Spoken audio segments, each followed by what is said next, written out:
ஆண்டவருடைய பரிசுத்தம் உள்ள நாமம் மகிமைப்படுவதாக. இந்த நாளிலும் எரிகோவில் குடியிருந்த ராகாப்பை குறித்து நாம் தியானிக்க இருக்கிறோம். எரிகோ பட்டணம் ஒரு வலுவான பட்டணம், பாதுகாப்பிற்கு பெயர் போன ஒரு பட்டணம், ஒரு பெரிய கோட்டை சுவரை உடைய பட்டணம், வலிமையான ஒரு பட்டணம். அப்படிப்பட்ட பட்டணத்தில் குடியிருந்த ராகா அந்த பட்டணத்தை அவள் விசுவாசியாதபடி, அந்த பட்டணத்தின் பாதுகாப்பை அவள் நம்பாதபடி, அவள் கேள்விப்பட்ட இஸ்ரவேலின் தேவனை விசுவாசிக்கிறதை பார்க்கிறோம். எவ்வளவு அருமையான ஒரு அனுபவம்! பிரியமானவர்களே, நம்முடைய வாழ்க்கையிலும் நாம் இந்த உலகத்தில் இருக்கிறோம்.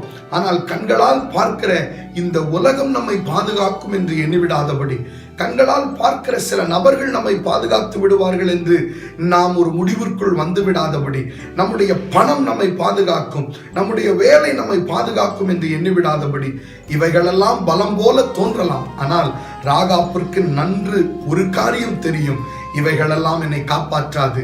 இஸ்ரவேலின் தேவன் அவர் சர்வ வல்லமை உள்ளவர். உங்கள் தேவன் யார் என்பதை இன்றைக்கு நீங்கள் அறிந்து கொள்ளுங்கள். அவரை சார்ந்து வாழுங்கள்.